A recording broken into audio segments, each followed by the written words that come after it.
All right, everyone. The big UAP slash UFO report finally came down today. And here with me is Katie Griboski with the Colorado Mutual UFO Network. I'm saying that correct, right, Yes, Katie? you are. Okay, great, cool.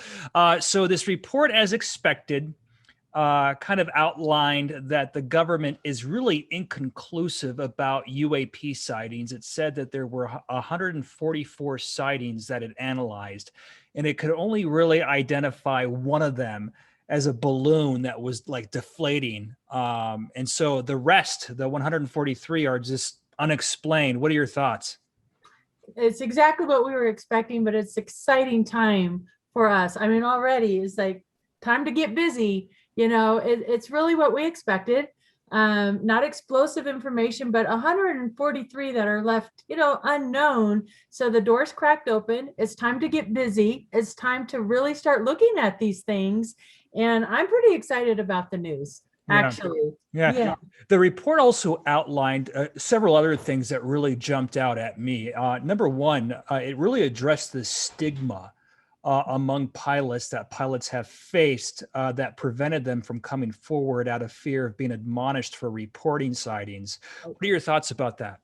Well, I think that's the best thing that came out of it, because until we can start having an open dialogue, start the conversation, talk to one another openly and honestly without the stigma of being ridiculed and called crazy and oh no, that's really just a good starting point. We have to start there. So the conversation's been started, the stigma's going down, and that's really so important. Yeah. How do you think the UFO community is going to react to this report now that it's out? I think that everybody in the UFO community, I think collectively, I can't speak for everybody, and I'm not speaking for MUFON here as the organization, but most of my fellow ufologists that I have talked to weren't really expecting explosive information to come out of this. And so I think this is what everybody was mostly expecting. Um, and most agree that this is a good start, but it is a starting point. So let's start the conversation and get busy. Let's look for the 5 observables that ATIP talks about, Lou Elizondo. The extreme acceleration, the ability to cloak, the anti-gravitational, sudden acceleration, transmedium travel, the one you see them in the air and they're going down into our oceans.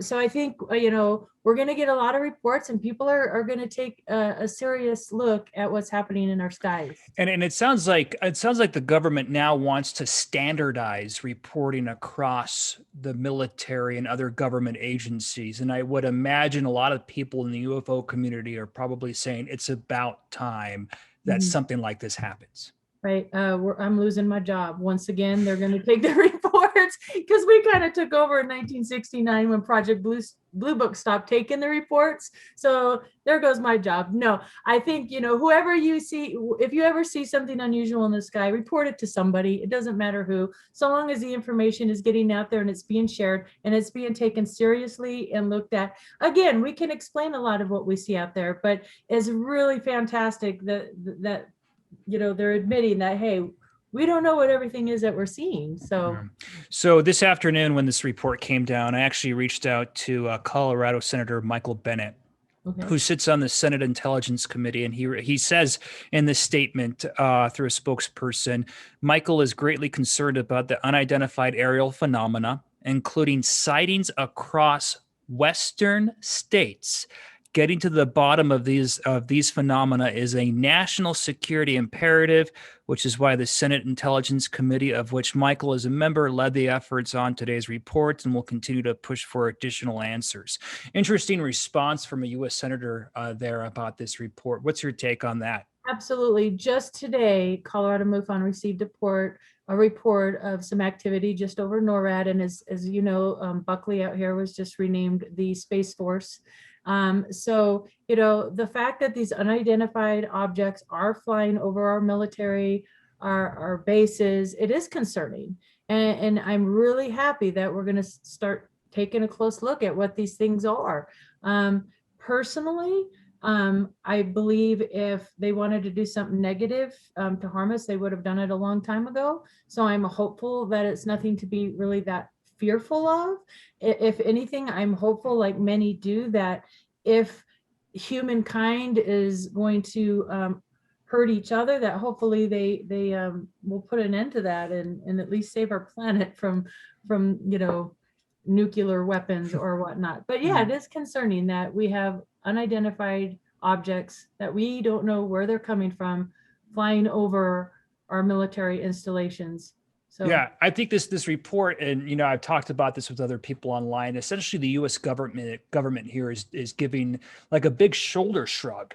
Like mhm. the government just can't really explain what this are. And what's also interesting about this report, it says in many of these cases you had multiple different sensors picking up physical objects at the same time. So that rules out the argument that it's one sensor that was maybe broken or off or not reading something correctly. When you have multiple sensors at one time detecting an object, that's really something.